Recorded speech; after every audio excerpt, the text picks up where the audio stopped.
1974, അതായത് 50 വർഷം മുമ്പാണ് ഞാൻ ചലച്ചിത്രങ്ങൾ സ്വന്തമായി നിർമ്മിക്കാൻ തുടങ്ങിയിട്ട്. 50 വർഷമായി. 26 സിനിമകൾ നിർമ്മിച്ചു. അധികം കൊമേഴ്ഷ്യൽ സിനിമകളാണ്. ഒരു കാര്യം നിങ്ങൾ മനസ്സിലാക്കണം, ഈ 26 സിനിമകൾ നിർമ്മിച്ചതുകൊണ്ട് ഒരു ബിൽഡർ എന്ന നിലയിൽ മദ്രാസിൽ ചെന്നൈയിൽ കെട്ടിടം കെട്ടി ഉണ്ടാക്കിയ പടവും, പാട്ട് എഴുതി ഉണ്ടാക്കിയ പടവും, തിരക്കഥ എഴുതി ഉണ്ടാക്കിയ പടവും, സംവിധാനം ചെയ്തുണ്ടാക്കിയ പടവും ചലച്ചിത്ര നിർമ്മാണത്തിൽ നശിപ്പിച്ച ഒരാളാണ് ഞാൻ. അത് ഞാൻ സിനിമ പഠിച്ചത് സിനിമ നിർമ്മിച്ചാണ്. അതിന് ഏറ്റവും ക്ലേശകരമായ കാര്യം സിനിമ നിർമ്മാണമാണ്. ഈ സിനിമാ നിർമ്മാണം ആണ് വിക്കിൻ. തൻ്റെ 8 കോടിയും 10 കോടിയും വാങ്ങുന്ന സൂപ്പർ താരത്തിന് ഒരു നഷ്ടവുമില്ല. പടം പൊട്ടിക്കഴിഞ്ഞാൽ രണ്ടാമത്തെ ഷോ നടന്നതിന് അയാൾക്കൊരു കുഴപ്പമില്ല, അയാളുടെ പണം കിട്ടും. പക്ഷെ നിർമ്മാതാവിന് സ്ഥിതി അതല്ല.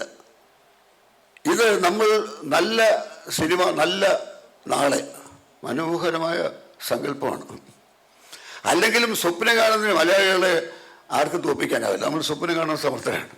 പ്രായോഗിക തലത്തിൽ നമ്മൾ എങ്ങനെ വിജയിക്കും എന്നതാണ് നമ്മൾ പഠിക്കേണ്ട കാര്യം. ഏതാനും വർഷം മുമ്പ് മലയാള സിനിമ വ്യവസായം ഇതുപോലൊരു സംരംഭം നടത്തി മദ്രാസിൽ.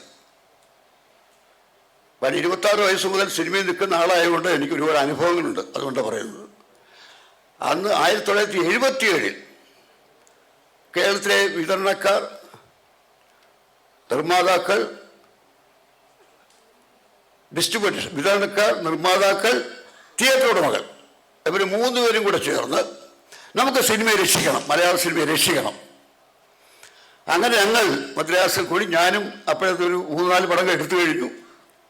77 ഞങ്ങളെല്ലാം സമ്മതിച്ചൊരു സെൽഫ് റെഗുലേഷൻ കൗൺസിൽ ഉണ്ടാക്കി. Self regulation council. അത് നമ്മൾ തന്നെ നമ്മളെ നന്നാക്കി എടുക്കും, പുറത്തുനിന്ന് ആരും പറയണ്ട. അങ്ങനെ ആ സെൽഫ് റെഗുലേഷൻ കൗൺസിൽ ഒരു 10-12 പേര് ആ സെൽഫ് റെഗുലേഷൻ കൗൺസിൽ അംഗങ്ങളായി തിരഞ്ഞെടുത്തു. നിർമ്മാതാക്കൾ, വിതരണക്കാർ, തിയേറ്റർ ഉടമകൾ, ഇവരിൽ നിന്ന്. ആ സെൽഫ് റെഗുലേഷൻ കൗൺസിലെ 12 പേരിൽ താരതമ്യേന പ്രായം കുറഞ്ഞ ഞാൻ അംഗമായിരുന്നു. ഈ സെൽഫ് റെഗുലേഷൻ കൗൺസിൽ എന്താ തീരുമാനിച്ചത്? ആഴ്ചയിൽ ഒരു പടമേ റിലീസ് ചെയ്യാൻ പാടുള്ളൂ. നമ്മൾ തമ്മിൽ മത്സരിക്കരുത്. നമ്മളൊന്ന് മത്സരിക്കുന്നതാണ് പരാജയപ്പെടുന്നത്. ഒരാഴ്ചയിൽ ഒരു പടമേ റിലീസ് ചെയ്യാൻ പാടുള്ളൂ. ആ സെൽഫ് റെഗുലേഷൻ കൗൺസിൽ എല്ലാവരും അംഗീകരിച്ചു. ഈ പടങ്ങൾക്ക് ഡേറ്റ് കൊടുക്കുന്നതിന് 3 പേരുള്ള ഒരു ആക്ഷൻ കമ്മിറ്റിയെ നിയമിച്ചു. ആ 3 പേരിൽ ഒരാൾ ഞാനായിരുന്നു. ആക്ഷൻ കമ്മിറ്റിയിൽ 3 പേരൊരാൾ ഞാനായിരുന്നു. അപ്പോൾ അങ്ങനെ നമ്മൾ ഒരാഴ്ച ഒരു പടം എന്ന നിലയിൽ പടങ്ങൾ റിലീസ് ചെയ്യാൻ തുടങ്ങി. കുറച്ചു കാലം 2 മാസം അങ്ങനെ പോയി. അത് കഴിഞ്ഞപ്പോൾ ഞാൻ ധാരാളം പടങ്ങൾക്ക് പാട്ട് എഴുതുന്ന കാലമാണത്. അപ്പം ഞാൻ പാട്ടോ തിരക്കഥ എഴുതിയ പടത്തിന് നിർമ്മാതാവ് എന്നോട് പറയും, സാറേ നമ്മുടെ പടം ആദ്യം കൊണ്ടുവരണം കേട്ടോ. സാറിൻ്റെ പടം അല്ലേ ഇത്, നമുക്ക് ആദ്യം കൊണ്ടുവരണം. സാധ്യമല്ല. ഞാൻ പറയും, അങ്ങനെ നിയമമല്ലേ, ഇതൊരു ആക്ഷൻ കമ്മിറ്റി, ഞാൻ 3 മെമ്പേഴ്സ് ഒരാളാണ്, അത് ചെയ്യാൻ പറ്റില്ല എന്ന് പറഞ്ഞപ്പോൾ എന്ത് പറ്റി? അവർ പിന്നെ എന്നെ പാട്ട് എഴുതാൻ വിളിക്കാതായി. കുറച്ച് മുന്നോട്ട് പോയി.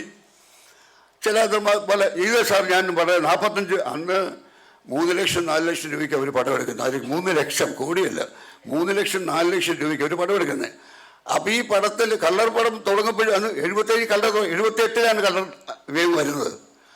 അപ്പോൾ ഇങ്ങനെ ആ സമയത്ത് ഈ നമുക്ക് പിന്നെ ഒരാഴ്ചയിൽ ഒരു പടം റിലീസ് ചെയ്യാൻ മിക്കവാറും അന്നത്തെ രീതിയിൽ കോസ്റ്റ് കവർ ചെയ്യും, നഷ്ടം വരില്ല.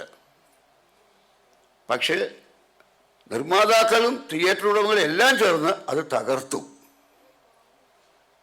ആ സെൽഫ് റെഗുലേഷൻ കൗൺസിൽ ഇല്ലാതായി, ആക്ഷൻ കമ്മിറ്റി ഇല്ലാതായി.